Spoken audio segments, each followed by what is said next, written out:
Thank you so much for your precious time here. Thank you so much for deciding to hang out with me today. This isn't my opinion, this is what neuroscience shows. Your brain doesn't just track time, it changes how time feels. You can see this really clearly in a very repetitive work, completely repetitive work. When I first started, 8, 12 hours, etc., it felt like an infinite universe. Every minute was heavy, slow, almost painful, because everything was new. My brain was paying attention to everything, every movement, every detail, every discomfort. And it's actually the same right now. Sometimes it's manually and stressfully heavier than it was at the beginning, still. But after a while, something changed.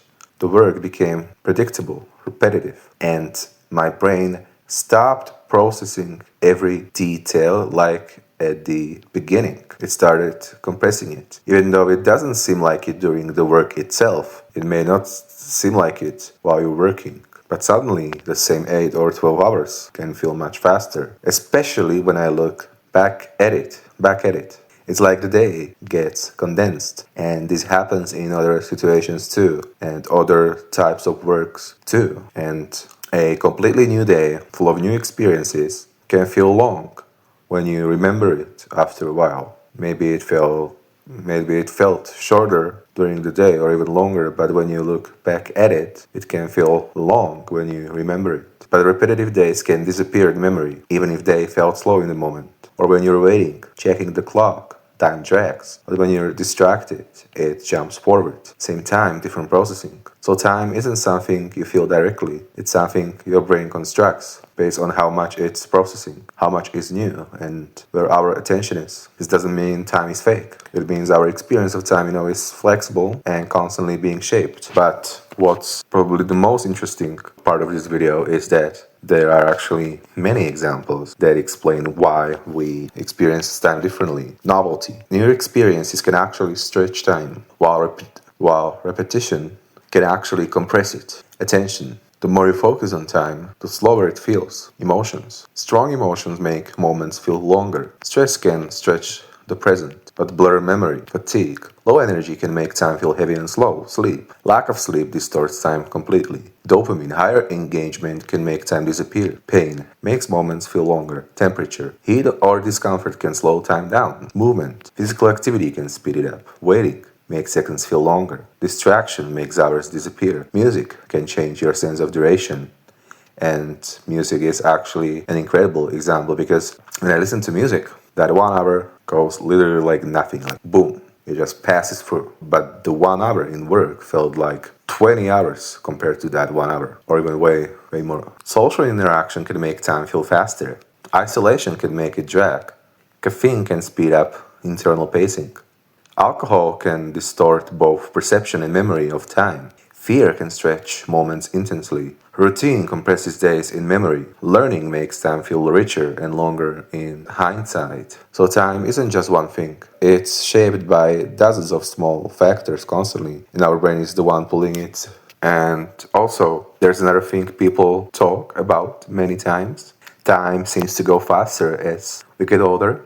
And neuroscience has a simple explanation for this. When you're younger, almost everything is new places, new experiences, new emotions. Your brain is processing a lot, so it stores more detail. And when you look back, when you were a child, 1 year could feel long and full, even though it felt like your childhood vanished. Like it went so fast. But for you in that moment, the 1 year took way longer, or 1 month, or even 1 week. But as you get older, more of life becomes familiar, more repetitive. Your brain stops recording every detail, it compresses it. So days and weeks start to blend together, and when you look back, it feels like time passed very quickly, not because time itself changed, but because your brain recorded less of it. So it feels shorter in a way, your sense of time, how much of it your brain captures. More novelty, longer feeling time, more repetition, faster feeling time. And it's actually very fascinating because, like I said, a repetitive workday feels slow while you're in it, but later it feels like it barely existed. A day full of new experiences feels fast while you're living in it, but when you look back, it feels long and rich. The same event can feel short in the moment, but long in memory, or long in the moment, but almost non existent in memory. And it's crazy how double-sided this actually is. Now, probably the most fascinating part of this video: is it possible to deliberately make time feel slower yourself? And maybe not in every situation, but increasing how much your brain processes, doing something new, even small change, paying attention to more details, break routines, slightly step out of autopilot.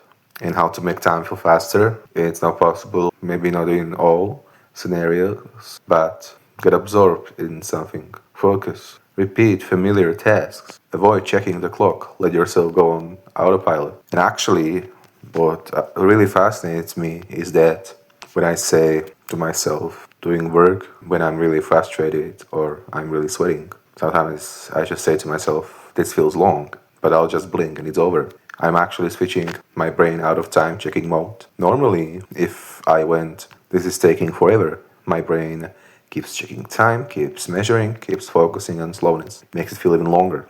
But when I say that sentence, something different happens. I'm basically unconsciously telling my brain, don't track every second, just let it pass. So less attention on time, more autopilot, less detail being processed, time compresses. The key mechanism, attention stretches time, letting go compresses it. So why did it actually work for me? Because I was in a position accepting the slowness, but not fighting it and not monitoring it constantly.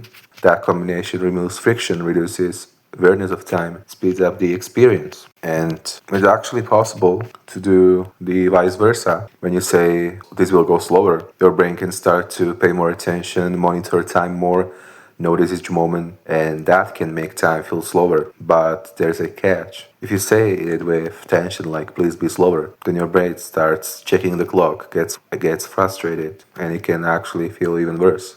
The difference is that when you're calm and you say this will go slower, more awareness, slower feel. When you say it's stressed, this is taking forever, resistance, heavier, longer. It's actually very fascinating. So it works sometimes because the sentence changed my attention style, not time itself. Thank you so much for your precious time here. Thank you so much for being here with me and hanging out with me. Feel free to hang out with me even more and explore our feelings, thoughts, and emotions together. But absolutely no pressure. Take care, especially take care. And I can't wait to catch you soon.